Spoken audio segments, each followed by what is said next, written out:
Good morning, good afternoon, good evening, my friends. Welcome back to Detailed Breakdowns, Session 2. In Session 2, we will examine the detailed breakdown for the questions I shared in the last few episodes. Let's jump straight into question 6. You are a project manager on a project. The critical path has been delayed. You have identified delay in the critical path.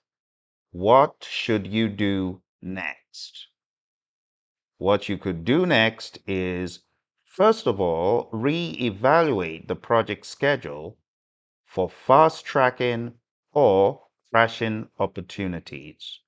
Because you know that if the critical path has been delayed, there is lateness in the horizon. So you need to reevaluate the project schedule and understand what is causing this delay. Make sure this doesn't happen again, but then you need to fix what is happening. Fast track to catch up if you can. Crash, but just remember, fast tracking leads to additional risks. It could also lead to shoddy work and technical debt, not to mention mistakes. The other thing you could do is communicate the delay and adjust the timeline if you have been given the approval to do so. Now, what would have prevented this is quite debatable. Many things could prevent the critical path from being derailed. Number one, regular schedule monitoring. You'll see things coming before they arrive. You'll be able to take action earlier to stem the tide. Also, consistent risk evaluation with your team can help you overcome this challenge. Now, in the world of Agile, we do not have the critical path being observed the way we do in predictive. And that means you got to watch the time box and you got to make sure that done is truly done. You also need to make sure that done can be done. So don't commit to work that you know you cannot finish. This is easier said than done, and it takes a lot of teamwork to get to that optimum state of only biting off what you as a team can chew. Now, let's move on to our next question. You are a project manager on a project. There are vendor delivery issues, vendor delivery problems. What should you do next? You could engage with the vendor to understand the delay and explore alternative solutions and adjust the project schedule if that is even possible. In some instances, it could lead to derailment that we read about in scenario 6. Now, what could have prevented this is no different in the world of agile than predictive. A comprehensive vendor management strategy and regular vendor check-ins, customer collaboration, over contract negotiation. These will help any team working with a vendor. Scenario 8. You are a project manager on a project. Resource constraints have impacted your schedule. What should you do next? First of all, seek to understand the constraints in as much detail as possible.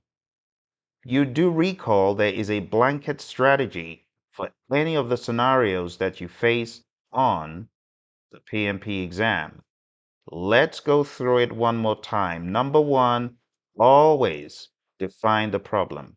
Number two, break the problem down into smaller pieces if you need to.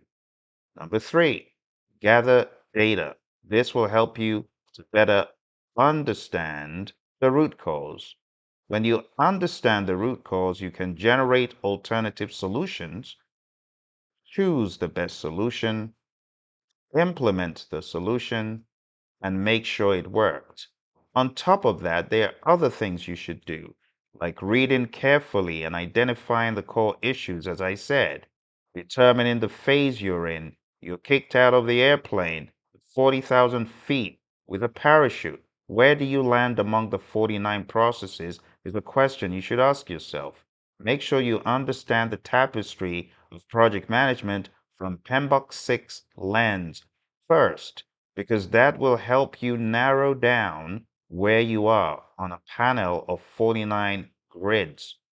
If you think about the PMBOK Guide 7, it doesn't do enough justice to help you pinpoint precise, know where you are. Avoid generalizations and look for the next logical step, not the step you did before or the step that's 3 steps away, the next step. Beware of distractions. Trust the PMBOK Guide principles in the 7th edition and use your gut. Go with your gut. And if you need additional help, remember we've got tons of courses and material at Praizion.com to help you.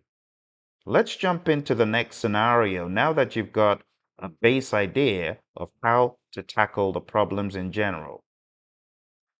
And when we talked about constraints, I said you could adjust the schedule. Then, of course, you communicate any potential delays and the new schedule. So there's a sequence of events for when there are changes on your project. You make sure you've got the change in writing and it's logged in the change log, and there's an impact analysis.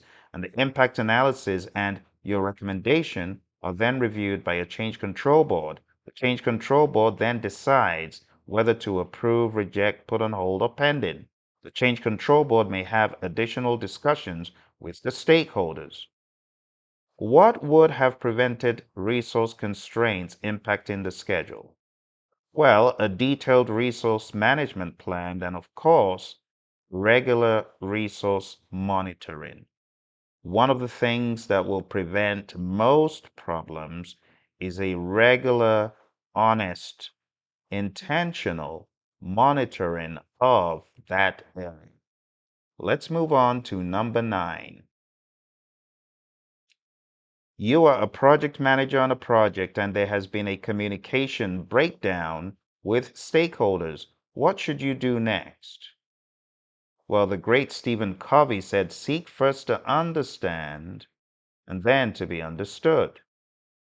You want to understand what the stakeholders are going through in their heads, in their emotions, address their concerns, their fears, and reestablish communication. The answer, my friends, is never process or tools when there is a people transparency communication option. I said the answer on the PMP exam to people problems is not processes and tools. It's understanding the people. That's a core tip. So reestablish communication, make sure you understand what they're thinking and what they're going through, and update the communication plan with a better strategy. What would have prevented this? Well, a clear communications management plan to begin with, and regular stakeholder engagements. I didn't say meetings, regular stakeholder engagement, because according to PMBOK 6, engagement is communicating with the stakeholder and working with them. All right, my friends, let's move on to the final one. The final one is you are a project manager on a project. There are regulatory compliance challenges. What should you do next? The answer is debatable, but you could, first of all, understand why you are experiencing challenges. Always defer to my blanket dig sieve approach. And then think about these. You could engage with a regulatory expert. You could adjust the project management plan for compliance. and communicate changes to stakeholders. It is of utmost importance that regulatory challenges are nipped in the bud because they could make the entire organization sink. So when we see regulatory in the world of PMI, we don't joke with it. What would have prevented this? Early identification of regulatory requirements and inclusion in the project management plan. And there you have it, my friends. Again, we are done with another episode of the detailed breakdown of PMP exam scenarios. In conclusion, by following a structured approach, going through the right mindset, the right mentality, you can enhance your chances of PMP exam success by choosing the correct answer and navigating the complexities of situational PMP questions. Going down to Praizion.com, look out for our courses, Elite PMP, that you can find right now and register on demand. You can also register on demand for our CAPM program and many other programs like the Immersion program. All of the information is there. It's very affordable. Right now, our courses are so affordable. Go on down there, sign up, and let me know when you join. I would love to know that you joined. I will guide you every step of the way towards your success. It is doable. It is achievable. You take care, my friend, and see you in the next episode. Bye for now.